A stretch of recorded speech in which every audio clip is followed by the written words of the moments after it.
Hi, and welcome to another edition of Jules Voto's Photo Focus.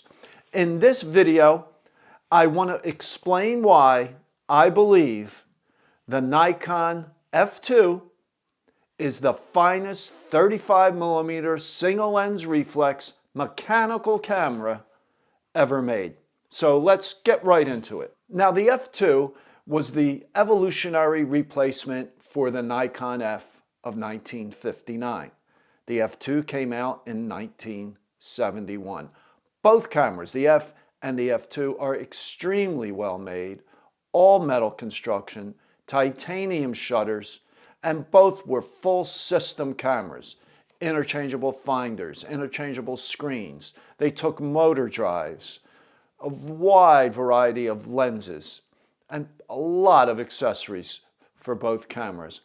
But the F2 improved upon the already legendary Nikon F.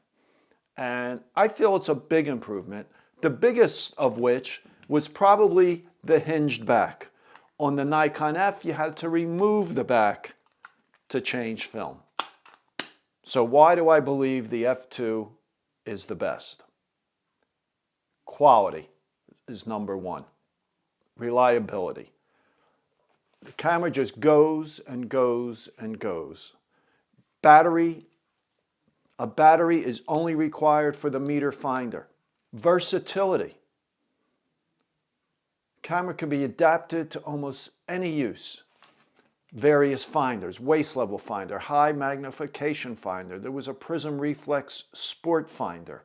It took several different motor drives, some 20 different focusing screens for every situation. And with a manual focus camera, focusing screen is very important. And the F and the F2 shared focusing screens. They took the same focusing screens. So if you had built up a collection of focusing screens for your Nikon F, when you pick up an F2, they'll work perfectly in the F2. And the same for some other accessories as well. So the camera could be adapted to almost anything. It took a 250 exposure back along with the motor drive. There was also a 750 exposure back. Now I know a 250 or a 750 exposure back, for the average photographer, they're not going to need that. But professionals, some professionals, really make use of that. So the Nikon F2 and the F, for that matter, are very adaptable. Another great feature is non-obsolescence. That was always Nikon's policy for years. The mount, the F mount, while other companies changed their mount, the Nikon F mount, which was introduced in 1959, is still in use today with Nikon DSLRs. There were modifications for coupling to the meter, but basically that mount stayed the same. I'll get into a little bit more about compatibility of lenses in a minute.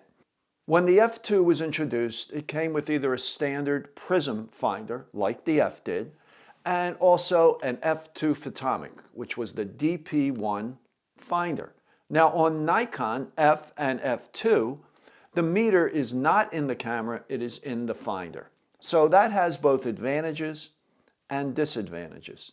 The disadvantage is when you go to a waist level finder or a high magnification finder, you lose the meter. Now this was the first F2 Photomic from 1971. It used the DP1 finder, which used two CDS cells and a needle which you needed to center in order to set correct exposure.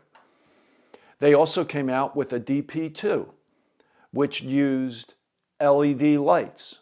And then there was a DP3, still using the LED lights, also metered to a lower sensitivity, but it had silicon blue meter cells, which are far superior to the CDS cells. So they kept improving the meters, yet the body stayed the same.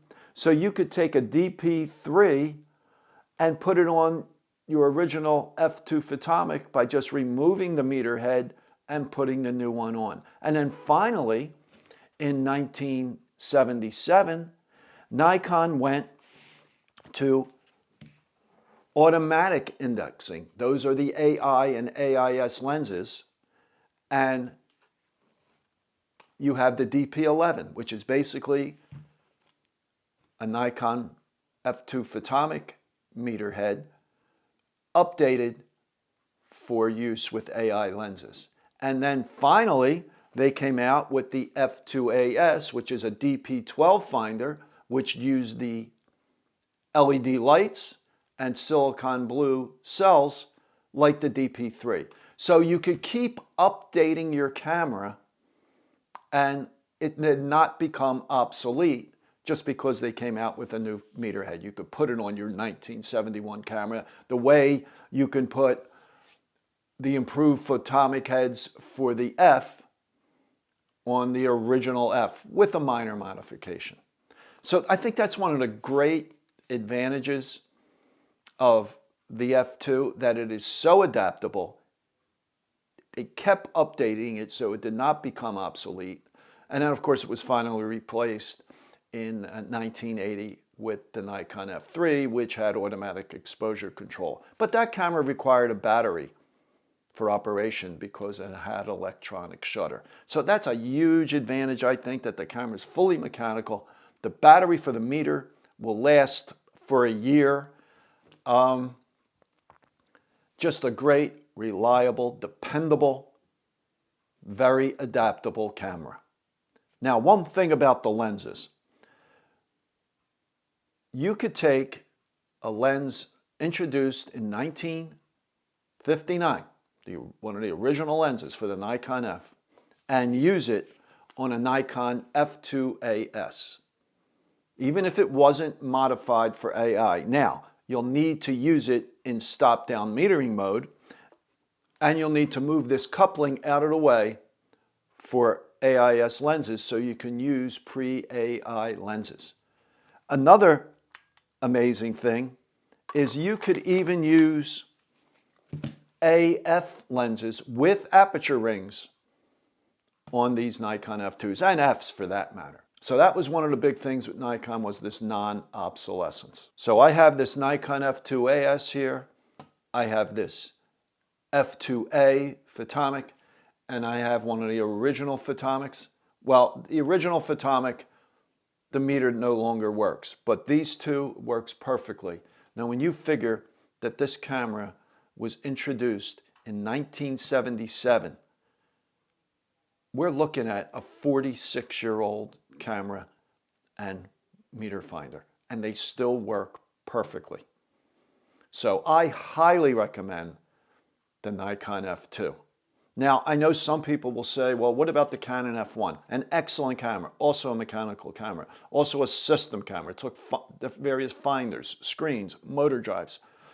But my preference is for the Nikon. I've never owned the Canon F1, but you could say I'm biased towards Nikon because I've used Nikon now for over 50 years.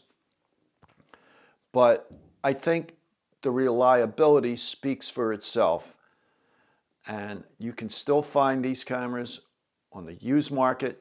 I think for this F2AS, I paid $350, so they're not cheap, but they're superb cameras.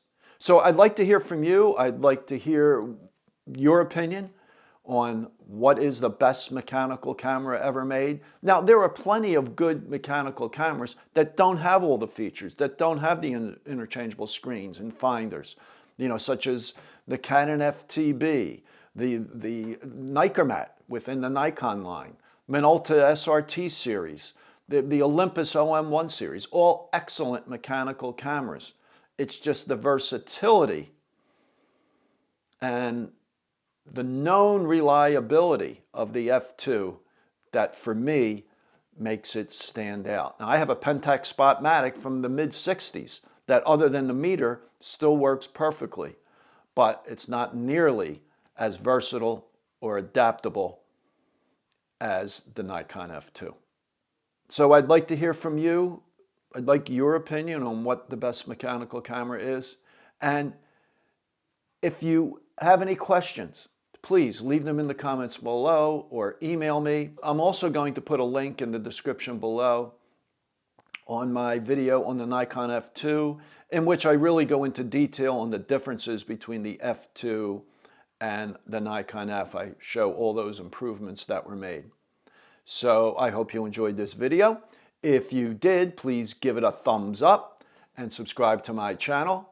I come out with a new video every Wednesday morning at 11 a.m. Eastern Time. So I will talk to you then.